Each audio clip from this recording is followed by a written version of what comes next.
Hey everyone, welcome back to my channel Biology with Sapna. I am good and I hope you are doing great. Student, today our topic is on breathing and its mechanism. देखिए students, आप लोगों ने अगर मेरी पहले की videos देखी हैं तो मैंने वहाँ पे एक अलग से एक वीडियो बनाई है कि ब्रीदिंग और जो रेस्पिरेशन होता है उनमें डिफरेंस क्या है और ये एक्चुअल में होती क्या है। ठीक है, तो अगर आप लोगों को ये टर्म डिटेल में समझनी है तो आप लोगों को मेरी सबसे पहली वाली वीडियो देखनी पड़ेगी। Okay, without any further discussion let's get start our video. देखिए स्टूडेंट, आज का जो हमारा टॉपिक है वो है ब्रीदिंग क्यों। देखिए स्टूडेंट, आप सब लोगों को पता है कि ब्रीदिंग क्या होती है। ब्रीदिंग का मतलब क्या होता है बच्चों? एक्सचेंज होता है गैसेस का। किस किस के बीच में? एटमॉस्फेयर के बीच में और हमारे लंग्स के बीच में। ठीक है, यहाँ पे क्या होता है, एक प्रेशर ग्रेडियंट क्रिएट होता है एटमॉस्फेयर और लंग्स के बीच में, जिसकी वजह से इंस्पिरेशन और एक्सपिरेशन की प्रोसेसेस जो है होती है। तो अगर हम सिंपल भाषा में कहें कि जो ब्रीदिंग होती है एक ऐसी प्रोसेस है जिसके अंदर एक्सचेंज होता है किसका? गैसेस का। और वो गैसेस कौन कौन सी है? ऑक्सीजन और कार्बन डाइऑक्साइड। और किस किस के बीच में होता है ये? एटमॉस्फेयर और लंग्स के बीच में। ठीक है बच्चों, अब देखिए ब्रीदिंग जो है इसकी टू प्रोसेसेस हैं। कैसे? जब हम इनटेक करते हैं, जब हम ऑक्सीजन का इनटेक करते हैं उसको हम बोलते हैं इंस्पिरेशन, और जब हम लोग उस एयर को बाहर निकालते हैं लंग्स के थ्रू तो वो क्या होती है? एक्सपिरेशन। मींस जब कार्बन डाइऑक्साइड हमारे लंग्स से बाहर निकलती है तो उसको हम बोलते हैं एक्सपिरेशन। ठीक है, तो ब्रीदिंग में यहाँ पे लिख सकती हूँ, ब्रीदिंग जो है एक ऐसी प्रोसेस है, breathing is a process in which exchange of gases takes place. Exchange of gases takes place. ठीक है, अब देखो बच्चों, जो एक्सचेंज होता है वो कौन कौन सी गैसेस का होता है? ऑक्सीजन का और कार्बन डाइऑक्साइड का। ठीक है, जब हम इनटेक करते हैं ऑक्सीजन का, क्या? जब हम इनटेक करते हैं ऑक्सीजन का, उस प्रोसेस को हम बोलते हैं इंस्पिरेशन। ठीक है बच्चों, और जब हम एक्सपेल करते हैं कार्बन डाइऑक्साइड को उसको हम बोलते हैं एक्सपिरेशन। और ये क्या है? Expel out. इसको हम बोलेंगे क्या? एक्सपिरेशन। तो बच्चों आई होप आप लोगों को जो ब्रीदिंग की टर्म है ये समझ में आ गई। अब यहाँ पे क्वेश्चन अराइज होता है कि एक जो नॉर्मल ह्यूमन बीइंग होता है उसकी जो ब्रीथ रेट है वो कितनी होती है? तो वो होती है 12 to 16 ब्रीथ पर मिनट। ठीक है, और बच्चों अगर इन्फेंट्स के बारे में पूछे तो इन्फेंट्स जो हैं वो ज्यादा ब्रीथ करते हैं अडल्ट्स के कंपैरिजन में, तो उनकी ब्रीदिंग जो होती है वो थोड़ी सी ज्यादा होती है। वो 40 से 50 जो है ब्रीथ कर लेते हैं 1 मिनट के अंदर।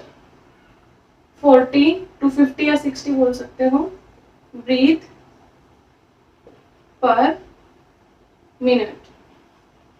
ठीक है, अब देखो ब्रीदिंग के अंदर कौन कौन सी मसल्स जो होती हैं हेल्पफुल होती हैं। देखिए स्टूडेंट, अब जो ब्रीदिंग हो रहा है हमें सिर्फ देखने में सुनने में लगता है कि ब्रीदिंग एक बहुत ही इजी प्रोसेस है, लेकिन ऐसा नहीं है। ब्रीदिंग के अंदर कुछ मसल्स हेल्प करती हैं, कुछ मसल्स कॉन्ट्रैक्ट करती हैं, कुछ रिलैक्स होती हैं, जिसकी वजह से इनटेक कर पाते हैं और एक्सपेल आउट कर पाते हैं गैसेस का। ठीक है, तो अब देखिए कौन कौन सी मसल्स हैं जो ब्रीदिंग में हेल्प करती हैं। तो मसल्स हेल्प इन ब्रीदिंग। ठीक है, तो यहाँ पे दो मेन टाइप की मसल्स हैं। कौन कौन सी? इंटरकोस्टल मसल्स, इंटरकोस्टल मसल्स, और बच्चों दूसरी होती है क्या? डायफ्राम। ठीक है, ये दोनों मसल्स जो होती हैं ये हेल्प करती हैं ब्रीदिंग के दौरान। देखिए अब जो इंटरकोस्टल मसल्स होती हैं ये क्या होती हैं? ये दो टाइप की होती हैं, एक्सटर्नल इंटरकोस्टल मसल्स और दूसरी होती है क्या? Internal intercostal muscles. Internal intercostal muscle. देखिए जो इंटरकोस्टल मसल्स होती हैं, अगर जहां पे भी कोस्टल मीनिंग जहां पे आ जाए, आप लोगों को समझना है कि वो रिब्स के अंदर प्रेजेंट है। ठीक है, तो देखो आप लोगों को मैंने पहले भी एक्सप्लेन किया है कि जो हमारे लंग्स होते हैं वो किसके अंदर कवर होते हैं, थोरेसिक चैम्बर के अंदर। ठीक है, अब जो थोरेसिक चैम्बर होता है वो किससे बना होता है, तो वो वेंट्रली तो बना होता है किसका, स्टर्नम का, और डोर्सली जो हमारा बैक हिस्सा होता है उससे बना होता है वो वर्टिब्रल कॉलम का, और लेटरली अगर हम बात करें साइड से तो वो बना होता है किसका, रिब से, और पोस्टीरियर में उसमें हेल्प कौन करता है बनाने में, उसको डायफ्राम। ठीक है, तो जो हमारे थोरेसिक चैम्बर होता है ये केज लाइक स्ट्रक्चर होता है जो चारों तरफ से कवर होता है। ठीक है, और उसी के अंदर हमारे लंग्स जो होते हैं प्रेजेंट होते हैं। तो देखो बच्चों, जो इंटरकोस्टल मसल्स होती है वो रिब्स के अंदर प्रेजेंट होती है। ठीक है, अब ये इंटरकोस्टल मसल कितनी होती है, ये 11 होती है पेयर के अंदर। देखो बच्चों, हमारे जो रिब्स होती हैं वो 12 होती हैं पेयर के अंदर, और उनके अंदर 11 पेयर जो है इंटरकोस्टल मसल्स प्रेजेंट होती है। जो एक्सटर्नल इंटरकोस्टल मसल्स हैं ये रिब्स के अंदर प्रेजेंट है। ठीक है, इनका काम क्या होता है, इंस्पिरेशन में हेल्प करना। देखो जब ये कॉन्ट्रैक्ट करती है तो इंस्पिरेशन की प्रोसेस जो होती है, तो मैं यहाँ पे लिख सकती हूँ कि जो एक्सटर्नल इंटरकोस्टल मसल्स हैं वो इंस्पिरेशन के टाइम पे हेल्प करती है, हेल्प इन इंस्पिरेशन। अब हम बात करते हैं इंटरनल इंटरकोस्टल मसल्स की। तो देखो बच्चों, ये जो इंटरनल इंटरकोस्टल मसल्स होती हैं वो एक्सटर्नल इंटरकोस्टल मसल्स के अंदर प्रेजेंट होती हैं और ये इनसे अपोजिट डायरेक्शन में होती हैं। मान लीजिए अगर ये हमारी है एक्सटर्नल, अगर मैं ऐसे दिखाऊं, ये है अगर एक्सटर्नल इंटरकोस्टल मसल्स, तो ये इसके 90 डिग्री एंगल पे प्रेजेंट होंगे, इससे जस्ट अपोजिट इस डायरेक्शन में। ठीक है, तो जो ये इंटरनल इंटरकोस्टल मसल्स होती हैं ये 90 डिग्री में प्रेजेंट होती है एक्सटर्नल इंटरकोस्टल मसल्स को, इन्हीं के अंदर प्रेजेंट होती हैं, और इनका फंक्शन क्या होता है, एक्सपीरेशन करना। ठीक है, ये एक्सपीरेशन के दौरान जब हम बाहर एक्सपेल आउट करते हैं गैस का, उस दौरान ये कॉन्ट्रैक्ट हो जाती हैं, तो इनका काम क्या होता है, हेल्प इन एक्सपीरेशन। ठीक है, तो स्टूडेंट ये था नंबर 1 हमारी मसल जो थी इंटरकोस्टल मसल्स के बारे में। दूसरी जो मेन मसल आती है वो आती है डायफ्राम। अब डायफ्राम का भी आप लोगों को पता है कि जो डायफ्राम होता है ये एक डोम लाइक स्ट्रक्चर होता है। ठीक है, जो कहाँ प्रेजेंट होता है, ये एक बेस बनाते हैं हमारे लंग्स के लिए, जो हमारे दोनों लंग्स होते हैं वो इसी के ऊपर पड़े होते हैं। ठीक है, तो जो ये डायफ्राम है, डायफ्राम क्या है, एक डोम लाइक स्ट्रक्चर है, डोम शेप स्ट्रक्चर है ये, डोम से मस्कुलर स्ट्रक्चर हम इसको बोलेंगे, मस्कुलर स्ट्रक्चर।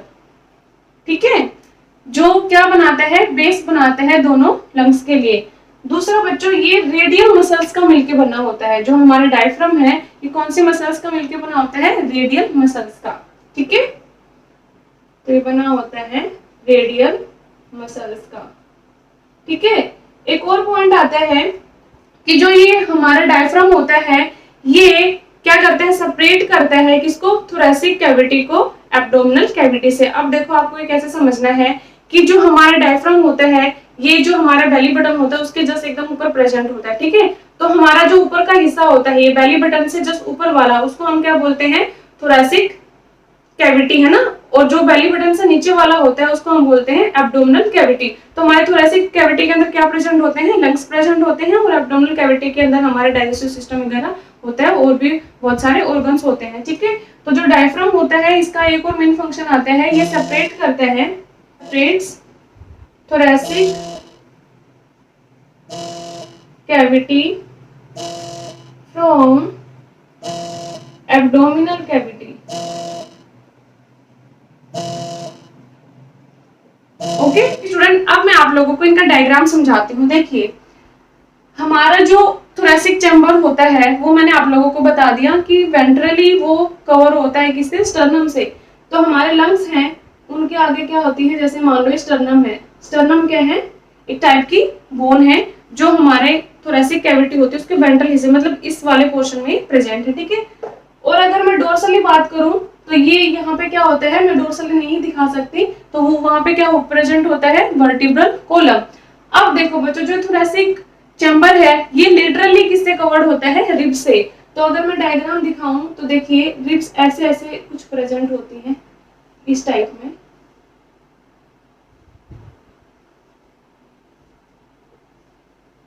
ठीक है, ये क्या है, स्टर्नम है, और ये क्या है बच्चों, रिब्स। ठीक है, अब देखो जो रिब्स होती हैं उनके अंदर क्या प्रेजेंट होती है, इंटरकोस्टल मसल्स। जहां पे भी कोस्टल वर्ड आ जाए आप लोगों को समझना है कि ये रिलेटेड है रिब्स से। ठीक है, तो देखो इसमें मैंने बताया इंटरकोस्टल मसल जो है 2 टाइप्स की है, एक्सटर्नल इंटरकोस्टल और इंटरनल। तो देखो अगर ये यहाँ पे मैं बनाऊं, जैसे ये होती हैं बच्चों एक्सटर्नल इंटरकोस्टल मसल्स। ठीक है, ये रिब्स है हमारे, उनके बीच में क्या प्रेजेंट है, एक्सटर्नल इंटरकोस्टल मसल्स। ठीक है, ये बना दी। अब देखो जो इंटरनल इंटरकोस्टल मसल्स होती है वो इनसे 90 डिग्री एंगल पे होती है और इनके अंदर प्रेजेंट होती हैं और ये इनसे अपोजिट डायरेक्शन में होती हैं, ऐसे इस तरीके से। आई होप आप लोगों को अंडरस्टैंड हो गया होगा, ये इस तरीके से ये प्रेजेंट होती हैं। तो ये वाली जो है बच्चों internal intercostal muscles,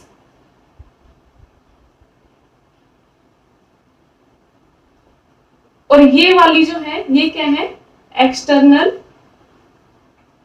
intercostal muscles. ठीक है बच्चों, अब देखो इनका फंक्शन क्या होता है। जब हम लोग ब्रीथ इन करते हैं, जब हम लोग इनटेक करते हैं ऑक्सीजन का एटमॉस्फेयर से, तो जो ये एक्सटर्नल इंटरकोस्टल मसल्स होती हैं ये क्या हो जाती हैं, कॉन्ट्रैक्ट हो जाती हैं। क्या हो जाती हैं, ये कॉन्ट्रैक्ट हो जाती हैं। तो ये हेल्प करती है किसमें, इंस्पिरेशन में। ठीक है, और ये इंटरनल इंटरकोस्टल मसल का फंक्शन क्या होता है, ये एक्सपिरेशन के टाइम पे कॉन्ट्रैक्ट होती हैं। किसके टाइम पे, एक्सपिरेशन के टाइम पे। तो ये हेल्प करती हैं एक्सपायरेशन में, और जो एक्सटर्नल इंटरकोस्टल मसल होती हैं वो हेल्प करती हैं इंस्पिरेशन में। आई होप आप लोगों को ये डायग्राम समझ में आया होगा। अब हम पढ़ते हैं कि जो ब्रीथिंग का मैकेनिज्म होता है वो किस तरीके से होता है इंस्पिरेशन और एक्सपिरेशन के टाइम पे। तो पहले हम पढ़ते हैं जो मैकेनिज्म है इंस्पिरेशन के दौरान। देखिए जब हम एयर का इनटेक करते हैं, ठीक है, आप लोगों को ये फर्स्ट वाला डायग्राम देखना है। ठीक है, जब भी मैं आप लोगों को समझाऊं तो आप लोगों को सेकंड वाला स्किप करना है, पहले फर्स्ट वाले के ऊपर ध्यान देना है। तो देखो क्या होगा, जब हम इनटेक करते हैं ऑक्सीजन का, तो जो डायफ्राम और जो एक्सटर्नल इंटरकोस्टल मसल्स होती हैं वो क्या कर जाती हैं, कॉन्ट्रैक्ट कर जाती हैं। ठीक है, अब देखो बच्चों जो ये एक्सटर्नल इंटरकोस्टल मसल्स है वो मैंने बताया आपको रिब्स के इन बिटवीन प्रेजेंट होती है, और मैंने ये भी बता दिया था कि इनका फंक्शन क्या है, इंस्पिरेशन के दौरान ये हेल्प करती है। अब देखो नॉर्मली हमारा जो डायफ्राम होता है वो डोम शेप का होता है, इस तरीके से होता है। ठीक है, लेकिन जब इंस्पिरेट करते हैं, हम गैस का इनटेक करते हैं, तो ये क्या होता है, कॉन्ट्रैक्ट होता है। और जब ये कॉन्ट्रैक्ट होता है तो इसका जो डोम शेप स्ट्रक्चर है इससे ये थोड़ा सा फ्लैट हो जाता है।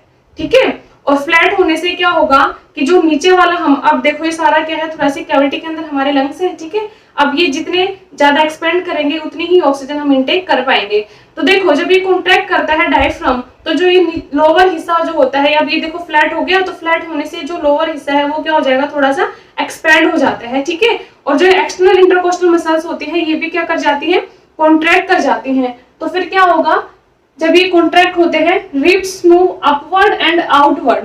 तो देखो कोस्टल मसल्स कॉन्ट्रैक्ट करती हैं तो क्या होगा, यहाँ पे प्रेजेंट होती है इन बिटवीन रिब्स के, तो रिब्स जो है और जो स्टर्नम होती है वो रेज होंगी, मतलब आउटवर्ड।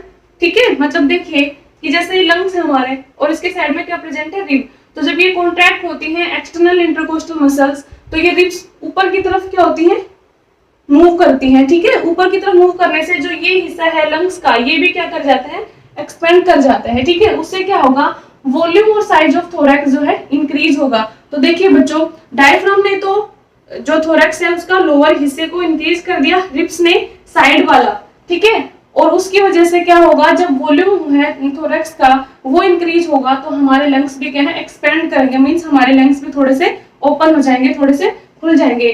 तो फिर क्या होगा, देखो अब एटमॉस्फेयर में जो है ऑक्सीजन बहुत ज्यादा है और हमारे लंग्स कितने क्या हो गए, थोड़े से एक्सपैंड कर गए, तो हमारे लंग्स के अंदर प्रेशर जो है गैस का वो क्या है, बहुत ही कम है कंपैरिजन टू एटमॉस्फेयर। एटमॉस्फेयर में जो है प्रेशर गैस का बहुत ज्यादा है। तो देखो क्या होगा, प्रेशर जो है लंग्स के अंदर लो हो जाएगा एटमॉस्फेयर के कंपैरिजन के। कॉर्नर में अगरबत्ती जला दूं या परफ्यूम छिड़क दूं तो क्या होगा, वहां पे कंसंट्रेशन एक बार तो कॉर्नर में ज्यादा है, लेकिन धीरे धीरे करके वो पूरे रूम में उसकी खुशबू फैल जाती है। उसी तरीके से हमारे जो लंग्स है उनके अंदर प्रेशर जो है बहुत कम है, तो जो इनटेक है वो ज्यादा होगा गैस का, ठीक है, और एयर जो है एंटर कर जाएगी लंग्स के अंदर। अब आप डायग्रामेटिकली देखिए कि ये है हमारा लंग्स, ठीक है। जब डायफ्राम कॉन्ट्रैक्ट होता है तो वो एक डोम शेप में ना आके थोड़ा सा फ्लैट स्ट्रक्चर बना देता है, ठीक है। और ये जो रिब्स है स्टर्नम की वो रेज हो जाती है, जिसकी वजह से वॉल्यूम है थोरैक्स का वो इंक्रीज होगा। वॉल्यूम इंक्रीज होने से हमारे लंग्स एक्सपेंड होंगे, लंग्स एक्सपेंड होंगे तो उसके अंदर प्रेशर जो है कम हो जाएगा और एयर जो है वो एंटर कर। अब आता है एक्सपिरेशन। इसमें क्या होता है बच्चों, देखो हमने इनटेक कर लिया ऑक्सीजन का, ठीक है, उस दौरान कौन सी कंडीशन है कि एक्सटर्नल इंटरकोस्टल मसल्स जो थी वो कॉन्ट्रैक्ट हो गई, डायफ्राम कॉन्ट्रैक्ट हुआ और उससे जो डायफ्राम की जो डोम शेप थी उससे वो फ्लैट हो गया, ठीक है। उसके फ्लैट होने से, ठीक है, क्या हुआ, जो वो डाउनवर्ड मूवमेंट जो उसका हुआ तो उसने थोड़ा सी कैविटी के सरफेस को बढ़ा दिया, ठीक है। दूसरी तरफ से रिब्स भी क्या हुई, आउटवर्ड डायरेक्शन में चली गई, ठीक है। और क्या हुआ, उससे जो है वॉल्यूम और जो साइज था थोड़ा सी कैविटी का वो बढ़ गया, उसके बढ़ने से लंग्स एक्सपेंड कर गए और एक्सपेंड करने से क्या हुआ, जो प्रेशर है लंग्स के अंदर गैस का वो बहुत ही कम हो गया आउटसाइड के कंपैरिजन में, और जिससे एयर का इनटेक हो गया, ठीक है। ये कंडीशन थी। अब आता है एक्सपिरेशन डायग्राम, जो है ध्यान से देखना है। तो क्या होगा इसमें, मैंने आप लोगों को पहले भी बताया है कि एक्सपिरेशन के टाइम पे इंटरनल इंटरकोस्टल मसल्स जो है एक्टिव होती हैं, ठीक है। ये क्या करती हैं, ये कॉन्ट्रैक्ट हो जाती हैं और जो डायफ्राम होता है वो अपने नॉर्मल पोजीशन में आ जाता है। देखिए इसकी, देखिए जो डायफ्राम होता है उसकी रियल शेप होती है ऐसे डोम शेप होता है, ठीक है। तो जो ये एक्सपिरेशन होता है उस दौरान ये जो डायफ्राम होता है वो रिलैक्स हो जाता है और अपने नॉर्मल पोजीशन पे आ जाते हैं। और क्या होगा, इंटरनल इंटरकोस्टल मसल जो है वो आप कॉन्ट्रैक्ट करेंगी, ठीक है। वो कॉन्ट्रैक्ट करेंगी तो क्या होगा, रिब और जो स्टर्नम है वो भी अपनी ओरिजिनल पोजीशन में आ जाएंगी। अब देखो पहले क्या हुआ था, ये आउटवर्ड थी इनकी डायरेक्शन, अब क्या होगी, ये अपनी नॉर्मल पोजीशन में आ जाएंगी वापस। कौन कौन, स्टर्नम और रिब्स, ठीक है। जब ये अपने नॉर्मल पोजीशन में आएंगी तो वॉल्यूम और जो साइज है थोरैक्स का वो क्या होगा, डिक्रीज। देखो बच्चों डायफ्राम भी अपनी जगह पे आ गया, ठीक है, उधर से रिब्स वगैरह भी अंदर इनवर्ड मूवमेंट हो गया, अपनी ओरिजिनल पोजीशन पे आ गई, तो उससे क्या हुआ, जो थोरैसिक चैम्बर है उसका साइज क्या है, डिक्रीज हो गया। उसका साइज जब डिक्रीज हुआ तो हमारे लंग्स भी क्या है, ऐसे बलून का काम करते हैं ना ये, तो ये लंग्स भी क्या होंगे, हमारे श्रिंक हो जाएंगे, क्योंकि इनको एक्सपेंड करने के लिए जगह ही नहीं है। तो जो थोरैसिक कैविटी का जब साइज डिक्रीज हुआ तो हमारे लंग्स भी क्या हो जाएंगे, श्रिंक हो जाएंगे। और वॉल्यूम जो है कम हो गई तो उसके अंदर प्रेशर जो है गैस का वो बहुत ज्यादा है, और वो कौन सी गैस है, कार्बन डाइऑक्साइड, जो ब्लड लेके आया है किसके पास, लंग्स के पास, ठीक है। तो जो प्रेशर है एयर का वो लंग्स के अंदर अब ज्यादा है इन कंपैरिजन टू आउटवर्ड, ठीक है। तो उससे क्या होगा, जो एयर है वो फोर्सफुली बाहर आ जाएगी, ठीक है, लंग से एटमॉस्फेयर की तरफ आ जाएगी। तो स्टूडेंट ये थी एक्सपिरेशन की प्रोसेस। आई होप आप लोगों को समझ में आई है। मैं फिर से बता देती हूँ कि एक्सपिरेशन के टाइम पे क्या होता है कि जो डायफ्राम होता है वो रिलैक्स होता है, ठीक है, इंटरनल इंटरकोस्टल मसल्स कॉन्ट्रैक्ट होती हैं। जब ये डायफ्राम रिलैक्स होता है तो ये रिब्स वगैरह भी क्या है, अपनी ओरिजिनल स्टेट में आ जाती है, मींस इनका इनवर्ड मूवमेंट हो जाते हैं, ठीक है। उससे क्या होगा, जो वॉल्यूम होता है थोरैक्स का वो क्या है, बहुत कम हो जाएगा। जब इसका थोरैसिक कैविटी का वॉल्यूम कम होता है तो हमारे लंग्स भी क्या हो जाएंगे, श्रिंक हो जाएंगे, मींस वो ऐसे सिकुड़ जाएंगे। जब हमारे लंग्स सिकुड़ते हैं तो फिर क्या होगा, उसके अंदर जो हमारे कार्बन डाइऑक्साइड गैस है उसका प्रेशर अब क्या है, बहुत ज्यादा हो गया। अब उसका प्रेशर ज्यादा होता है तो फोर्सफुली जो है एयर एक्सपेल आउट हो जाती है लंग्स से। आज का हमारा टॉपिक ब्रीथिंग और इसके मैकेनिज्म के बारे में। आई होप आप लोगों को बहुत अच्छे से समझ में आया होगा। फिर भी अगर नहीं आया तो आप लोग मुझे अपने डाउट कमेंट सेक्शन में ड्रॉप कर सकते हैं, वहां पे आपको शॉर्टली आंसर करूंगी। और प्लीज स्टूडेंट, अगर आप लोगों को मेरी वीडियो पसंद आई है तो लाइक शेयर सब्सक्राइब करना ना भूलिएगा। बाय बाय स्टूडेंट, मिलते हैं नेक्स्ट वीडियो में एक अच्छे कंटेंट के साथ। तब तक के लिए सेफ रहिए और पढ़ते रहिए।